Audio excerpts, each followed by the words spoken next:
ประเทศไทยครับ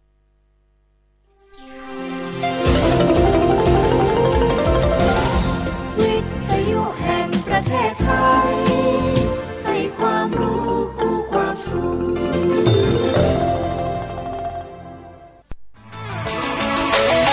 สถานีวิทยุกระจายเสียงแห่งประเทศไทยจังหวัดเชียงใหม่ FM 93.25 เมกะเฮิรตซ์ผู้นำด้านข่าวสารในจังหวัดเชียงใหม่โดยเน้นการมีส่วนร่วมของภาครัฐภาคเอกชนและเครือข่ายภาคประชาชนในพื้นที่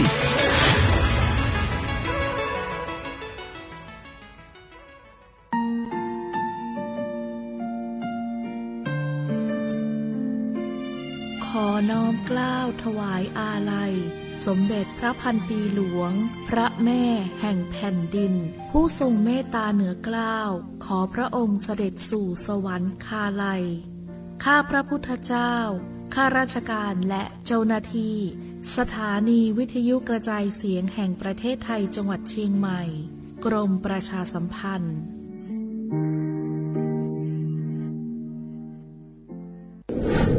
ในช่วงนี้หลายพื้นที่ของประเทศไทยอากาศหนาวเย็นอย่างต่อเนื่องโดยเฉพาะยอดดอยและยอดภูประชาชนอาจเสี่ยงต่อโรคและภัยสุขภาพจากอากาศหนาวได้ขอให้ทุกคนเฝ้าระวังโรคที่พบบ่อยในฤดูหนาวได้แก่ไข้หวัดใหญ่ปอดอักเสบโรคอุจจาระร่วงโรคหัดโรคมือเท้าปากรวมทั้งภาวะเจ็บป่วยหรือเสียชีวิตจากอากาศหนาวโดยไม่ทราบสาเหตุโดยเฉพาะผู้ที่ไม่สวมใส่เสื้อผ้ากันหนาวหรือผู้ที่ดื่มสุราเป็นประจำป้องกันง่ายๆเริ่มที่ตัวเราดูแลสุขภาพให้แข็งแรงออกกำลังกายสม่ำเสมอรับประทานอาหารปรุงสุกดื่มน้ำสะอาดล้างมือบ่อยๆไม่ใช้ของส่วนตัวร่วมกับผู้อื่นและหากมีอาการไอจามอย่าลืมสวมหน้ากากอนามัยทุกครั้งขณะอยู่ในที่แออัดที่สำคัญควรรักษาความอบอุ่นเตรียมเสื้อผ้ากันหนาวให้เพียงพองดดื่มเครื่องดื่มแอลกอฮอล์เพื่อความปลอดภัยในช่วงอากาศหนาวนี้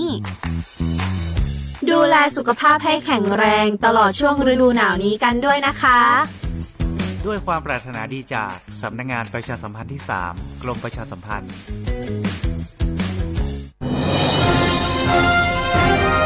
ขับรถมีน้ำใจรักษาวินัยจราจรคุณกำลังฟังรายการจราจรเพื่อชุมชนทางสถานีวิทยุกระจายเสียงแห่งประเทศไทยจังหวัดเชียงใหม่ FM 93.25 เมกะเฮิรตซ์ทุกวันจันทร์ถึงวันศุกร์ 16:10 น. ถึง 17:00 น.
สวัสดีค่ะคุณผู้ฟังค่ะยินดีต้อนรับคุณผู้ฟังทุกท่านนะคะเข้าสู่ในช่วงเวลาของรายการวิทยุจราจรเพื่อชุมชนโดยตำรวจภูธรภาค 5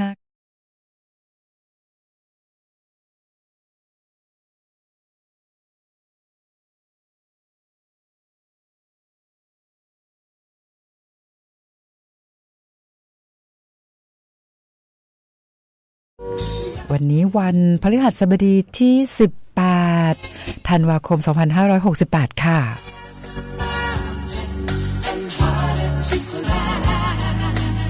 ในช่วงต้นรายการนะคะเราก็จะมีการถ่ายทอดสดนะคะจากส่วนกลางนะคะเกี่ยวกับในเรื่องของสถานการณ์ตามแนวชายแดนไทยกัมพูชาค่ะแต่ว่าเราก็ยังคงมีเวลาพบกันนะคะไปจนถึงเวลา 17:00 น.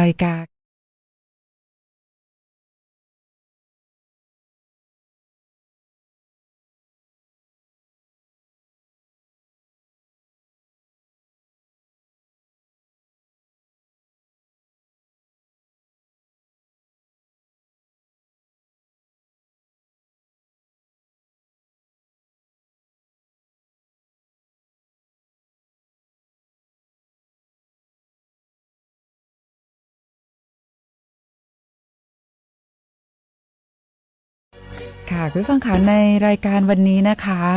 นอกจากเราจะมีเพลงเพราะๆแบบนี้มาฝากคุณผู้ฟังแล้วนะคะก็ยังคงมีในเรื่องของเรื่องราวดีๆนะคะในหลายๆเรื่องเลยมาเล่าให้กับคุณผู้ฟังโดยเฉพาะในเรื่องของผลการปฏิบัติงานของตำรวจภูธรภาค 5แล้วก็หน่วยงานในสังกัดด้วยนะคะและนอกจากนั้นเราก็จะมีการรายงานสภาพการจราจรแบบเรียลไทม์นะคะรวมไปถึงมีกิจกรรมให้คุณผู้ฟังได้มีส่วนร่วมในรายการด้วยนะคะเราก็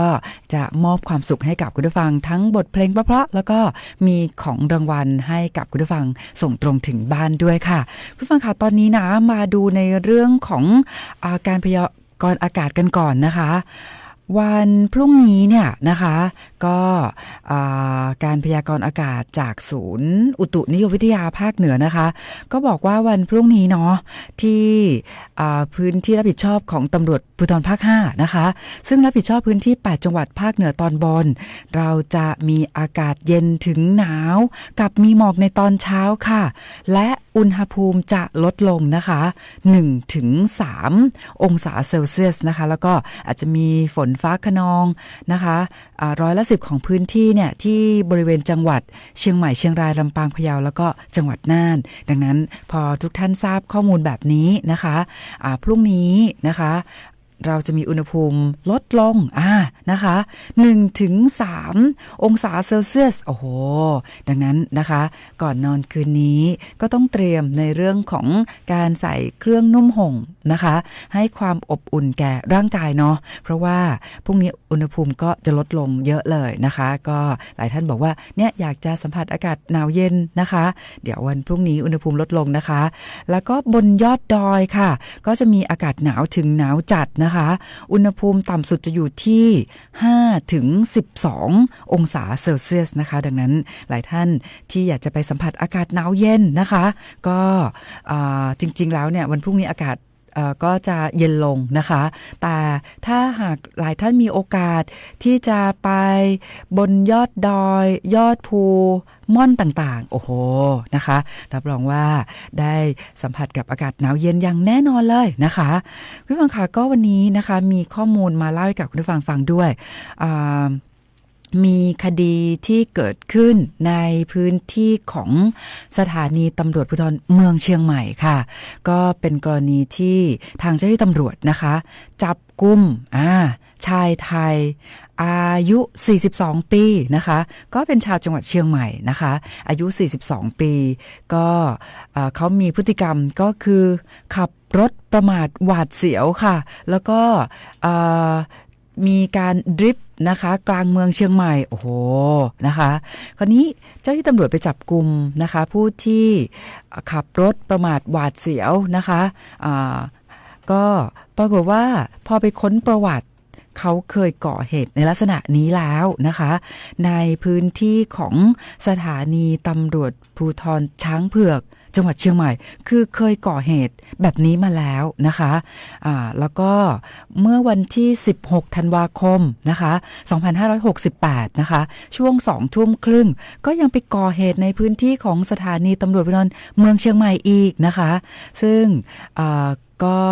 หลังจากที่เจ้าหน้าที่ตำรวจนะคะได้จับกุมตัวเนาะก็ได้แจ้งข้อกล่าวหานะคะโอ้โหหลายข้อหาเลยค่ะไม่ว่าจะเป็นข้อหาที่1นะคะขับรถโดยประมาทหรือหน้าหวาดเสียวอันอาจเกิดอันตรายแก่บุคคลหรือทรัพย์สินอันนี้ข้อหาแรกนะคะข้อหาที่2ค่ะขับรถโดยไม่คำนึงถึงความปลอดภัยในชีวิตหรือร่างกายของผู้อื่น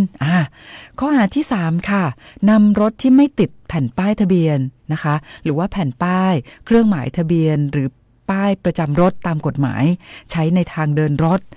ข้อหาที่4ขับรถนะคะเมื่อใบอนุญาตสิ้นอายุหรือระหว่างถูกเพิกถอนใบอนุญาตขับรถหรือถูกยึดใบอนุญาตโอ้โห4ข้อหานะคะที่ได้มีการจับกุมนะคะชายไทยอายุ42ปีนะคะเขาก็ให้การกับเจ้าหน้าที่ตำรวจบอกว่าเนี่ยก็ก่อนที่จะไปขับรถในลักษณะดังกล่าวนะคะก็ไปดื่มเครื่องดื่มแอลกอฮอล์คนเดียวค่ะแล้วก็เมื่อเขาบอกเขาไปดื่มเครื่องดื่มแอลกอฮอล์เนี่ยริมน้ำปิงนะคะแล้วก็เมื่อดื่มจนหมดก็ขับรถกลับบ้านแต่ปรากฏว่าก่อนถึงบ้านนะเขาบอกว่ามีเรื่องทะเลาะนะคะกับคนอื่นก็เลยขับรถออกไปแล้วก็ขับรถในลักษณะดริฟต์นะคะในถนนรอบคูเมืองเชียงใหม่บอกว่าอันนี้เพื่อเป็นการระบายอารมณ์นะคะก็พอทำผิดกฎหมายแบบนี้เจ้าหน้าที่ตำรวจก็ต้องจับกุมดำเนินคดีนะคะเบื้องต้นอย่างที่ได้นำเรียนให้กับคุณผู้ฟังว่าถูกแจ้งไป4ข้อหานะคะแต่เนื่องจากว่ามีการตรวจสอบประวัตินะคะบอกว่าเนี่ยยังเคยพบว่า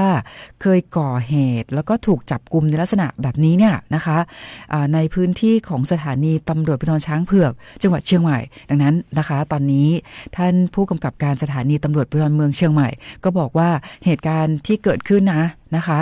ที่เขาขับรถโดยประมาทหวาดเสียวเนี่ยนะคะโชคดีที่ไม่มีใครได้รับบาดเจ็บนะคะหรือว่ามีการเฉี่ยวชนกับรถของพี่น้องประชาชนนะคะให้ได้รับความเสียหายอันนี้คือว่าเป็นความโชคดีที่ไม่มี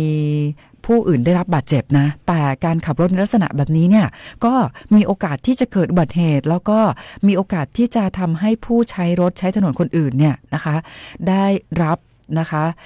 บาดเจ็บหรือว่าสูญเสียทรัพย์สินเกิดอุบัติเหตุนะคะซึ่งพอมาเจอว่ามีประวัตินะคะที่เคยก่อเหตุในลักษณะนี้มาก่อนด้วยนะคะตอนนี้เนี่ยท่านพันตำรวจเอกปรัชญาทิศลาผู้กำกับการสถานีตำรวจภูธรเมืองเชียงใหม่นะคะก็บอกว่าเนี่ยก็จะได้รวบรวมพยานหลักฐานที่เกี่ยวข้องนะคะดำเนินคดีทุกข้อหาความผิดแล้วก็ส่งฟ้องศาลแขวงจังหวัดเชียงใหม่รวมถึงจะทำเรื่องเสนอนะคะพิจารณาริบรถยนต์ของกลางเพื่อไม่ให้ไปก่อเหตุซ้ำอีกแล้วก็ยังจะเสนอเพิกถอนใบอนุญาตขับขี่รถยนต์นะคะไปด้วยโอ้โหนะคะเพราะว่าจริงๆแล้วเนี่ยก่อเหตุลักษณะนี้มาแล้วนะคะถูกดำเนินคดีมาแล้วแต่ยังคงมีพฤติกรรมขับรถนะคะประมาทหวาดเสียวเนาะแล้วก็มีโอกาสที่จะทำให้ทั้งตนเองแล้วก็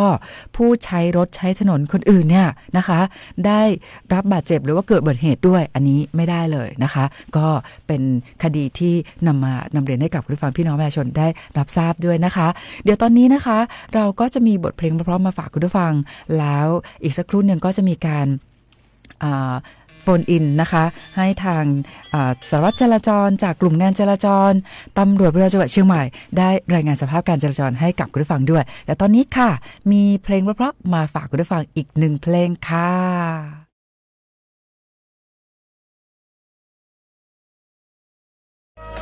ก็เพลงนี้เปิดไปแล้วเนาะของ BG นะคะก็จริงๆเตรียมอีกหนึ่งเพลงมาฝากคุณผู้ฟังค่ะมาฟังเพลงนี้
ค่ะคุณผู้ฟังค่ะกับเพลงเพราะๆแบบนี้เลยเพลงที่ชื่อว่า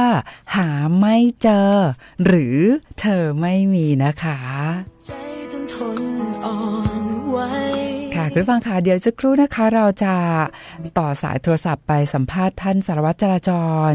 จากกลุ่มงานจราจรตำรวจภูธรจังหวัดเชียงใหม่กันนะคะก็ตอนนี้มารับสายกันเลยดีกว่านะคะยินดีต้อนรับนะคะพันตำรวจตรีวิรัตธาระโสค่ะสวัสดีค่ะสวัสดีครับท่านผู้กำกับและท่านผู้ฟังทุกท่านครับค่ะสารวัตรวิรัตคะก็ตอนนี้นะคะเราจะทักทายคุณผู้ฟังที่ทักทายเราเข้ามาผ่านเพจสวทเชียงใหม่ PRD ด้วยนะคะก็จะมีคุณพัชราพรนะคะคุณลำดวนสุขศาลา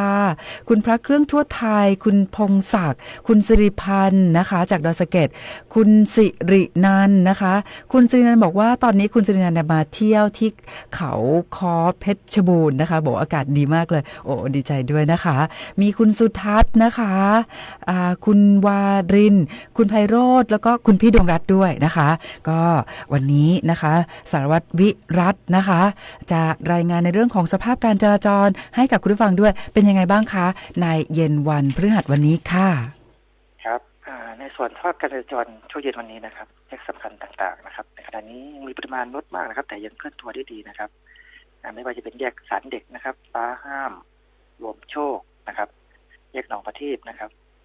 ส่วนถนนมหิดลนะครับในฝั่งขาเข้าเริ่มมีปริมาณรถสะสมนะครับแต่ยังเคลื่อนตัวได้เรื่อยๆนะครับส่วนแยกรินคำถนนห้วยแก้วนะครับเริ่มมีปริมาณรถมากนะครับแต่จะสะสมในช่วงเย็นนะครับแต่ก็มีเจ้าหน้าที่จราจรเร่งระบายนะครับส่วนในเส้นทางอื่นๆนะครับก็ยังสามารถเคลื่อนตัวได้ดีนะครับค่ะก็มีเส้นทางไหนที่มีปริมาณรถเยอะเป็นพิเศษไหมคะตอนนี้ค่ะช่วงนี้ก็จะเน้นไปที่แยกถนนห้วยแก้วนะครับแยกกลิ่นคำนะครับแล้วก็ถนนเจริญเมืองนะครับแล้วก็ถนนมหิดลนะครับค่ะแล้วเส้นทางอื่นๆเป็นยังไงบ้างคะเส้นทางอื่นๆนะครับตอนนี้ก็ยังสามารถเคลื่อนตัวได้ดีนะครับค่ะก็เป็นสภาพการจราจรนะคะในช่วงเย็นวันพฤหัสบดีที่18ธันวาคม2568นะคะสวัสดีวิรัตคะแล้วในเรื่องของการบังคับใช้กฎหมายตอนนี้ยังมีพี่น้องประชาชนที่ยังคงฝ่าฝืนในเรื่องของกฎจราจรโดยเฉพาะจอดรถในที่ห้ามจอดเยอะไหมคะวันนี้ค่ะส่วนการกวดขันนะครับก็ท่านผู้กำกับนะครับท่านพันตำรวจเอกพระชัยอินเถื่อนนะครับกับงานจราจรตำรวจภูธรจังหวัดเชียงใหม่นะครับก็ได้กำชับให้เจ้าหน้าที่นะครับออกกวดขันอย่างต่อเนื่องนะครับในการจอดกีดขวางครับจอดขาวแดงแล้วก็จอดในชั่วโมงเร่งด่วนนะครับที่ว่าสร้างทำให้การเคลื่อนตัวของรถนั้นมีปัญหานะครับส่วนใหญ่ก็จะเป็นถนนช้างคานครับถนนนิมานเหมินนะครับแล้วก็ถนนเจริญเมืองนะครับก็ต้องขอความร่วมมือคุณผู้ฟังเนาะเพราะว่าผู้ที่ไปจอดรถในที่ห้ามจอดเนี่ยนะคะทางเจ้าหน้าที่ตำรวจจราจรก็มีการออกตรวจนะคะถ้าเกิดว่าไปพบว่ามีผู้ฝ่าฝืนกฎจราจรก็ถ้าหากว่าเจอเจ้าของรถเนี่ยเบื้องต้นก็จะขอความร่วมมือก่อนใช่ไหมคะใช่ครับก็ค่ะ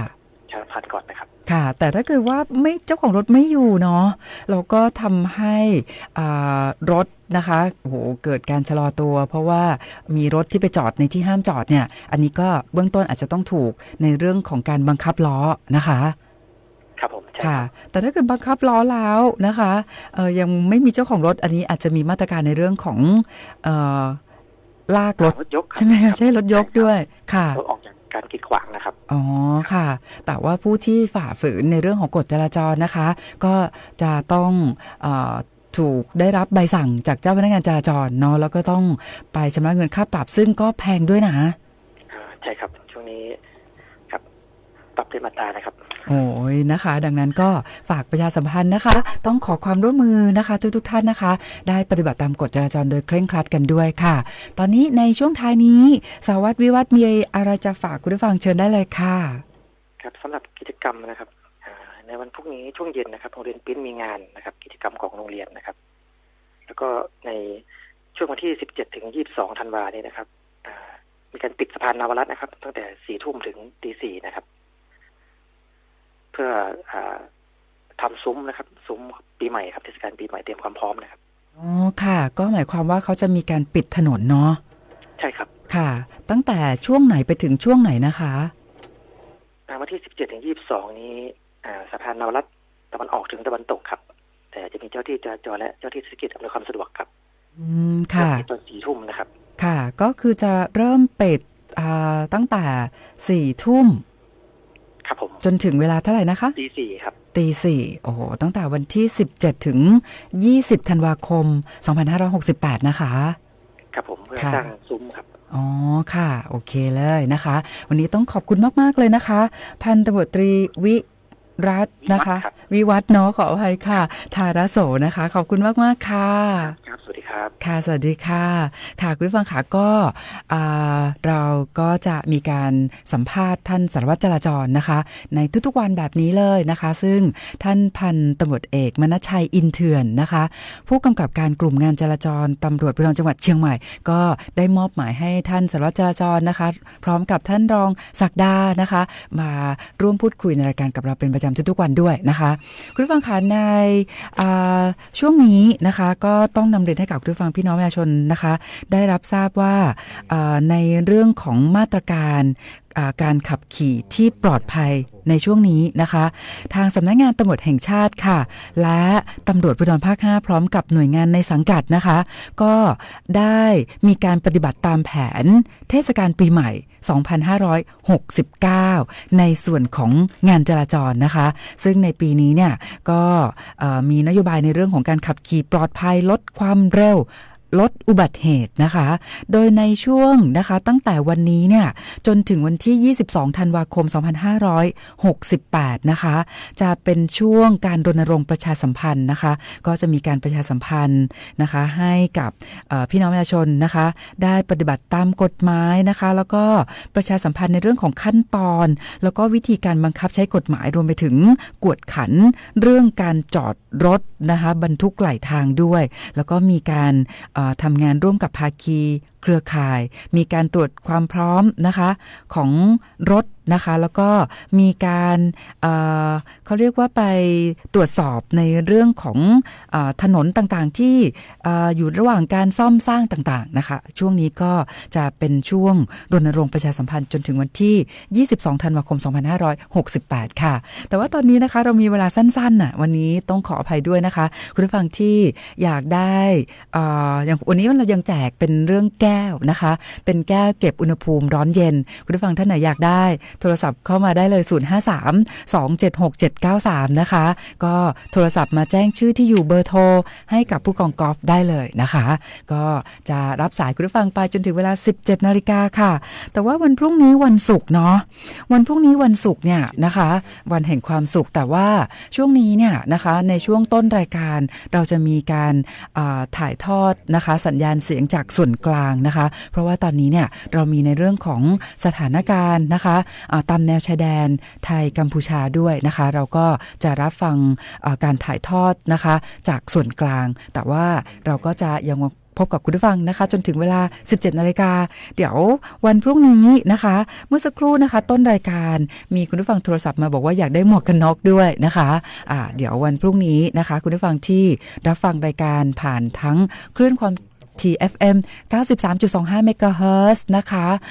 แล้วก็รับฟังผ่านเพจสวทเชียงใหม่ PRD นะคะเดี๋ยวพรุ่งนี้เราเป็นวันแห่งความสุขเนาะเราก็จะมีกิจกรรมให้ทุกท่านมีความสุขนะคะ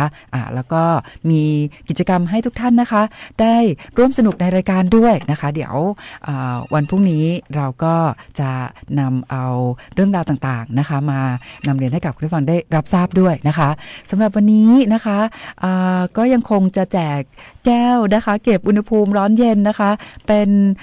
รูปแบบที่จะเข้ากับเทศกาลคริสต์มาสที่ใกล้จะมาถึงแล้วนะคะดังนั้นใครอยากได้นะคะแจกกันเลยนะคะที่053-276-793นะคะผู้กองกอล์ฟก็จะขอชื่อที่อยู่เบอร์โทรนะคะแล้วก็รับสายคุณผู้ฟังมาจนถึงเวลา 17:00 น.นะคะวันนี้อาจจะมีเวลาน้อยไปนิดนึงต้องขออภัยด้วยนะคะเดี๋ยววันพรุ่งนี้จะเปิดเวลาให้มากกว่านี้ให้คุณผู้ฟังได้โทรศัพท์เข้ามานะคะแล้วก็ร่วมกิจกรรมกับเรานะคะเราก็จะพรุ่งนี้เนี่ยก็จะมีทั้งในส่วนของ หมวกกันน็อกที่คุณผู้ฟังโทรศัพท์ก็มาบอกว่าอยากได้หมวกกันน็อกด้วยนะคะแล้วก็มีทั้งของรางวัลนะคะให้กับคุณผู้ฟังในวันพรุ่งนี้นะคะสำหรับวันนี้นะคะก็ต้องเน้นย้ำในเรื่องของการขับขี่ที่ปลอดภัยนะคะเพราะว่าจากรายงานจากศูนย์ปฏิบัติการตำรวจภูธรภาค5นะคะก็พบว่า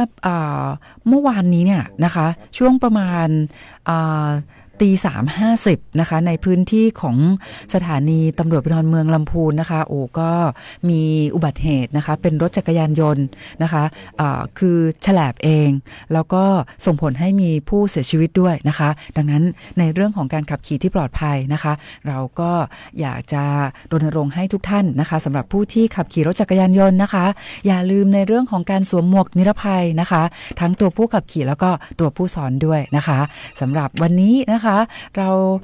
จะจากลากันด้วยบทเพลงท้ายรายการนะคะแต่หากท่านมีเรื่องขอความช่วยเหลือนะคะโทรศัพท์แจ้งเข้ามาที่สายด่วน191ได้ตลอดเวลา24ชั่วโมงนะคะ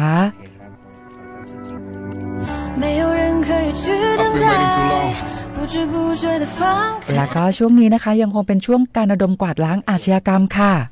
หากท่านมีข้อมูลเบาะแสนะคะก็สามารถโทรศัพท์แจ้งเข้ามาที่สายด่วน191ได้ตลอดเวลา24ชั่วโมงแล้วก็ผ่านช่องทาง Line @police5 นะคะแล้วก็ต้องพารายการจากลาคุณผู้ฟังไปด้วยเวลาเพียงเท่านี้นะคะเดี๋ยววันพรุ่งนี้กลับมาพบกันใหม่นะคะพรุ่งนี้เรามีนัดกันเนาะสำหรับวันนี้ลาไปก่อนนะคะสวัสดี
รับฟังข่าวต้นชั่วโมง 17 นาฬิกากับอานนท์ นันตะสุคนครับรัฐมนตรีว่าการกระทรวงกลาโหมกำชับเหล่าทัพดูแลกำลังพลและครอบครัวที่ปฏิบัติหน้าที่ตามแนวชายแดนโดยเฉพาะช่วงเทศกาลปีใหม่อีกสักครู่กับมาติดตามรายละเอียดครับคนละครึ่ง plus รู้ไหมใช้อะไรได้บ้างใช้ซื้อสินค้าอาหารเครื่องดื่มบริการนวดสปาทำเล็บทำผมขนส่งสาธารณะแต่เดี๋ยวก่อนถ้าจะนำไปใช้ซื้อสลากกินแบ่งรัฐบาลเครื่องดื่มแอลกอฮอล์ผลิตภัณฑ์ยาสูบบัตรกำนันบัตรเงินสดแบบนี้ไม่ได้นะครับที่สำคัญต้องจ่ายตามจริงห้ามทอนเป็นเงินสดห้ามรับแลกสินค้าหรือบริการคืนเป็นเงินสดนะคะดูรายละเอียดเพิ่มเติมได้ที่ www.konlakringplus.com ยังยิงยาวปากกระเป๋ายิงฉุบโหขี้โกงอ่ะไหนบอกว่าจะออกค้อนบทเรียนเรื่องความซื่อสัตย์บางครั้งเริ่มจากเกมเล็กๆแค่1เกมแต่การไม่โกงในวันนี้อาจกลายเป็นรากฐานของคนดีในวันหน้าเด็กไทยทุกคนไม่ยอมต่อการเอาเปรียบสังคมไทยในอนาคตจะเต็มไปด้วยคนรุ่นใหม่ที่ยึดถือความถูกต้องโปร่งใสและกล้าปกป้องความจริงเริ่มต้นความซื่อสัตย์จากเรื่องเด็กๆเด็กไทยไม่โกงใครและไม่ให้ใครโกงไทยแลนด์ 2025 กลับมาสร้างความประทับใจอีกครั้งภายใต้พระปณิธานในสมเด็จพระเจ้าลูกเธอเจ้าฟ้าสิริวัณวรีนารีรัตนราชกัญญาเพื่อยกระดับกีฬาขี่ม้าไทยสู่มาตรฐานสากลพิเศษสำหรับคนรักสุนัขและนิทรรศการสุดประณีตเพลินกับคิดโซนอิ่มอร่อยจากฟู้ดทรัค 22-28 ธันวาคมนี้ณสนามขี่ม้ากองพลทหารม้าที่ 2 รักษาพระองค์สนามเป้ากรุงเทพ เชิญร่วมงานกาชาด 2568 ร้อยดวงใจปวงประชาน้อมสำนึกพระเมตตาองค์สภานายิกาสภากาชาดไทยเลือกช็อปสินค้าอุปโภคบริโภคพร้อมรุ้นรางวัลพิเศษสลากบำรุงสภากาชาดไทย 11-21 ธันวาคมนี้ตั้งแต่เวลา 11 นาฬิกาถึง 22 นาฬิกาณสวนลุมพินีและช่องทางออนไลน์ผ่าน www.iletcost.org ร่วมร้อยดวงใจสานต่อการให้ที่ไม่มีวันสิ้นสุดรัฐมนตรีว่าการกระทรวงกลาโหมกำชับเหล่าทัพดูแลกำลังพลและครอบครัวที่ปฏิบัติหน้าที่ตามแนวชายแดนรวมทั้งเตรียมดูแลสถานการณ์ในช่วงปีใหม่พลเอกณัฐพล นาคพานิช รัฐมนตรีว่าการกระทรวงกลาโหมแถลงผลการประชุมสภา